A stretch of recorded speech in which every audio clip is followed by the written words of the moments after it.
Hi, I'm so glad you guys came back to the Year That Did Not Count YouTube channel. Hopefully you like, my cat's trying to attack me. But hopefully you guys like the readings of the book, because that's exactly what we're going to be doing today. Right, Dumbledore? That's right.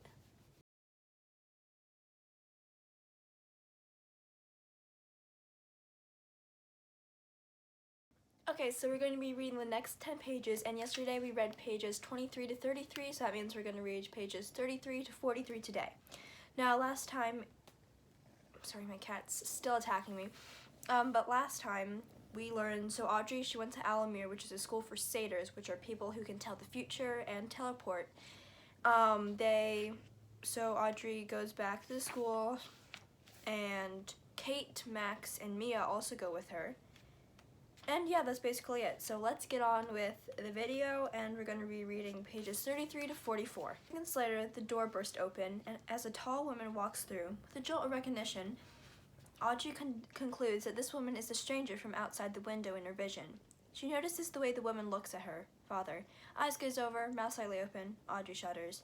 Snapping out of it, the woman says, "It's dinner time, Master Poindexter." "Dinner!" Audrey exclaims. "I have to get home."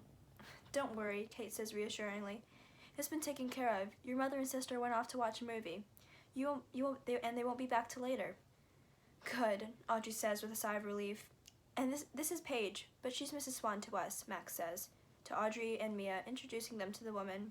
Miss Swan looks no older than 20 and has tan skin and bright white hair. She smiles at Audrey. "Hello, Audrey. We've been waiting for your arrival. I can't wait to see you in my class."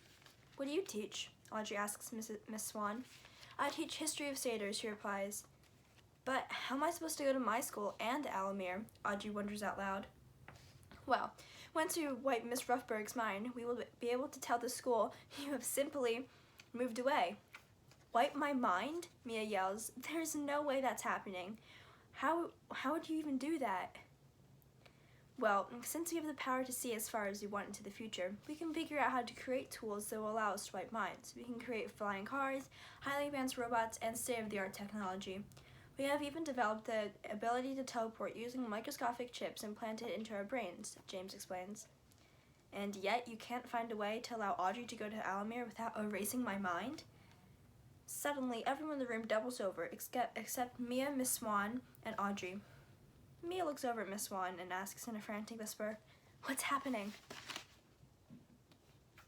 Miss Swan is about to open her mouth to answer when Audrey says, "What do you think? They're seeing the future." "Then why aren't you and Miss Swan?" Mia wonders. "They're doing it at will," Miss Swan explains. "I would rather not tell the future right now. It ruins my appetite, and it's dinner time." And as for Audrey, she has not had the proper training. Miss Swan walks over to James, who is mouthing words in his armchair. As Audrey and Mia follow her, Audrey slowly reaches out her hand and places it on her father's shoulder. All of a sudden, there's somewhere that looks like an enormous dining room filled with gold chairs and ruby red tables. Audrey looks up towards what resembles a stage to see herself and Mia talking to what Audrey assumes are satyrs. The dining hall is filled with them, and they are all staring intently at Mia. The scene slowly turns blurry and then fades out. Audrey's back in the bedroom and sees everyone who has fallen is now in an upright position. "What was that?" Audrey asks. I touched you, and then I was somewhere completely different." Max is standing in his usual position, arms crossed with a serious face. Kate is playing with her finger, which is unlike her, for she's always the first one to say something. James and Mary stare at Audrey until Mary says, "She intercepted our brainwaves. Only a small amount of the most powerful satyrs can do that." Audrey glances up at her father, noticing that even he looks a little scared. "She is a strong one," James whispers. Max, Audrey, Kate, Mia, James, and Miss Swan, and Nurse Mary sit in silence around one of the 5 ruby red tables in the dining hall. A few seconds pass before Miss Swan breaks the silence by saying, "It's time, Audrey, for you to meet your classmates." The 4 doors open and people stream in. Audrey tries to count them, but there are simply too many. Each student is wearing a vest that is mainly blue with streaks of gold and silver. As the crowd thins, Audrey sees that each table, the students have a different color shirt underneath their vests. Green is first year, red is second, blue is third, gold is fourth, and platinum is fifth, our most advanced students. Nurse Mary whispers to Audrey as if reading her mind. Audrey looks around to see which table she is seated at. She realizes that everyone around her is wearing a plain white shirt under the vest. Why are the people at our table wearing a color? She asks Kate. This is the teacher's table, of course. And you are sitting here because we have no idea what year you will be in, Kate replies. But wouldn't it make sense for me to be in year 1 since I just got here? Audrey asks logically. Well, you seem powerful enough to be a level 3, like Kate and I, Max explains. Oh, Audrey says. But how will they determine which level I should be in? You'll see, Kate says with a grin. Max rolls his eyes before answering Audrey. There will be a series of tests, ranging from easy to hard. The test will include everything from eating dinner to teleporting. Audrey's already sweating from the thought of the math test she took earlier today. She cannot imagine how much she will sweat being tested on a thing that she has never learned. Well, that's exactly what English tests are, Audrey thinks to herself. A bell rings and the doors open to reveal many people. Young, old, holding plates full of everything from spaghetti to massive chocolate cakes. All of a sudden, plates filled with mashed potatoes, gravy, and baked beans and broccoli materialize in front of the students and teachers, startling Audrey. Along with the food, cups appear, which are filled with a golden liquid that tastes like apple juice with extra sugar. How did the plates appear like this? Mia exclaims. They were always there, Miss Wan says. They have a filter on it so no one can see or smell the food. Gives us a little class, Kate giggles. Once everyone's plates are clean, Audrey's father stands up and the hall falls silent. I hope everyone enjoyed that meal. I am proud to say that after 10 years of searching, I have finally found my daughter. And as you all know, it's now time to place her in her level, Master Poindexter finishes. What? Audrey yelps. Now? Yes, Audrey, her father says. It is time. A gong rings somewhere in the distance as Audrey is transported to a forest. Hello? Audrey calls. As one of the bushes moves, Audrey sees a quick flash of something jumping out and attacking her. She runs away just in time. Good choice, a voice booms across the forest. As Audrey keeps running, she spots a creature. A unicorn, she whispers. She crouches down to see that one of its legs is bent awkwardly. Audrey slowly lowers her right hand to the animal, moves the unicorn's leg, and to her amazement, Audrey's hand begins to glow a bright green. As the green glow spreads to the unicorn's leg, a figure appears behind the unicorn. It takes a second for Audrey to figure out who it is. Mia! Audrey yells and runs to hug her.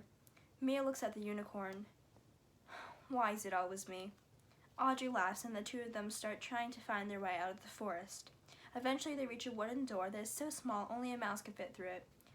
Ah! Audrey screams as she plunges into darkness. Audrey's in her bedroom at home. She can hear the television in the living room. Welcome back, everyone, to the 9 p.m. news. We encourage everyone not to leave their house unless it's necessary. We must stop the spread. Not again, Audrey thinks to herself. Suddenly she feels a sudden urge to get out of the house. She has to go back to Alamir. She has to get to her father. Stinging pain brings her back to reality. Audrey must have cut her arm falling. Are you okay? Mia asks. Audrey sees that Mia's knee is also bleeding. Yeah, I'm fine. Sorry for falling on you. Again. Audrey rips off a part of her jacket and ties around Mia's cut. Mia looks next to the door and sees a plate of mushrooms. Audrey, she says, I think we have to eat that mushroom. Like in a book my mom read me when I was little. If I remember correctly, one of them will make us shrink, Audrey gasps. So Mia and Audrey walk over to pick up a mushroom and they each bite one side. Luck must be on their side, for they instantly feel themselves lower to the ground. Audrey opens the door to find herself back in the dining hall. No one moves or speaks for a few moments, and the whole hall bursts into applause. In record time, James shouts above the clapping and hoots. A loud ping echoes through the hall as a number appears above Audrey's head. 6? Kate asks. But how? I thought there were only 5 levels in Alamir. Another ping is heard in the large room as a blue vest with a purple shirt appears in Audrey's hand. Audrey looks at Mia to see that she is also holding a blue vest, but with a green shirt. Oh! Mary gasps at Mia's leg. When Audrey wrapped Mia's cut up, some of her own blood must have gotten on the cloth, injecting Mia with magical blood. Mia and Audrey collapse, and they find themselves in Mia's yard. There are no cars on the street, and although it's nighttime, the darkness is expected. No lights, television, or any electricity can be seen. Audrey feels her mouth move as she says, "He can't know we know. He can't know we haven't forgotten." "Definitely," Mia replies. Breathing heavily, Mia and Audrey's mind return to the hall. That was the next 10 pages of The Year That Did Not Count. I hope you all enjoyed, and please stay tuned for the next one. Maybe I might be posting again today with the next 10 pages, but I'm not sure. But there will definitely be a cover reveal of this book tomorrow. Please don't forget to like, subscribe, and turn on post notifications so you sorry, my cat's attacking me again. So you'll be notified every time I post a new video. See you guys next time.